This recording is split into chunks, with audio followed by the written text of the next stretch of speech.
All right, a little splash and go today with Dave Burns and Kyle Petty reviewing Chicagoland Speedway and what we saw. And first of all, what we saw was a great race with a first-time winner. Wouldn't you agree? Yes, definitely. Look, the Xfinity race on Saturday, I thought it's not going to be any better than that. That was a great Xfinity race.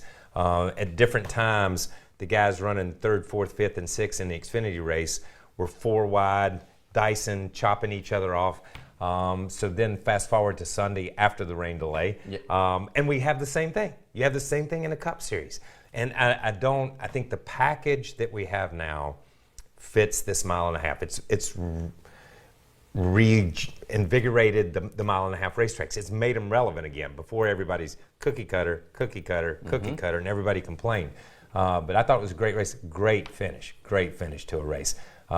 Without a caution, to make it a great finish, it was a great finish. Well, it's because you don't know with, I hate to get into the package all the time, but with the current package, you don't know if a guy can come back or not. And especially when it was Larson passing Bowman, I thought, he's done. The fact that Alex came back and was able to work it the way he did and win, it's amazing. Huge. I have to, I've said it before, I felt like that Hendrick Motorsports and Rick Hendrick went way out on a limb and put Alex Bowman, Chase Elliott, and William Byron in this team. And you think, can't be a lot of wins there, not for a number of years. So he must be looking way ahead to the future. He wasn't looking way ahead. He's only looking a couple of years to the future. When you look at it, he went from here on my respect meter to way, way, way up here.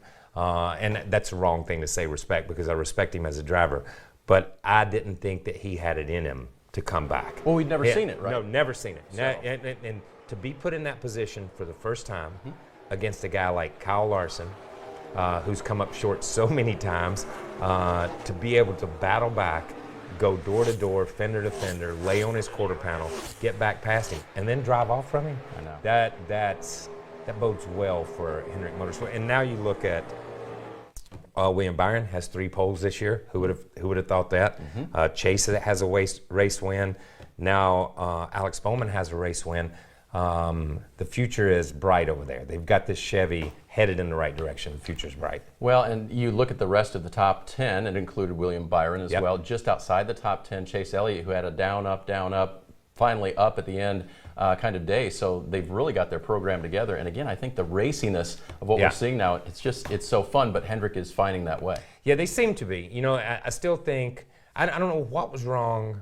Honestly, I think I left there excited about the Hendrick organization and scratching my head about the Gibbs organization.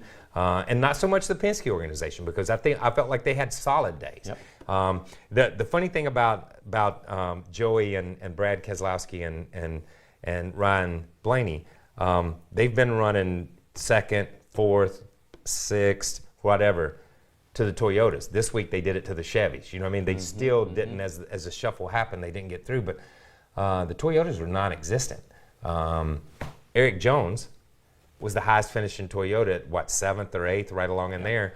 And we've seen Eric Jones being the worst Toyota at a number of races this year. So I don't know what happened, but the Chevys definitely made huge gains there. Now it's going to be interesting to see, once we get past Daytona, what they do at some of the other racetracks. What do you think, Kyle, from watching it, what was the difference between cars that were able to pass and cars that weren't? Was it sheer sticking with the plan, such as Bowman did, to come back and not lose his will and say, I can't get back by, or was it really, is it really car related right now?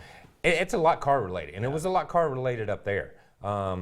We saw in practice, and I know Jeff Burton and Dale Jr.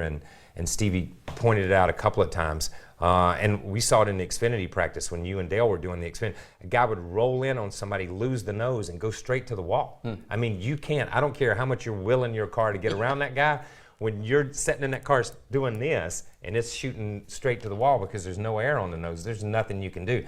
I think what we saw was guys worked really hard on making their car handle. More so, we talk aero, and up there it was like, mechanical. They went back to a little bit of mechanical stuff. And then we saw guys willing and able, because Chicago is such a wide racetrack and so worn out, able to move to the wall, to move to the bottom, to move to the middle. If you've got various lanes you can go in, eventually you figure out how to get around somebody if you've got the cars. So I think we saw a lot more of that. We saw great racing. We saw there was a little Blues Brothers sighting. We saw great restarts. It was a fantastic weekend at Chicagoland Speedway. Can't wait to go back there next year. Now, don't forget, tune in Motor Mouths tomorrow night. Ryan Blaney will be on the show, and you'll want to call in.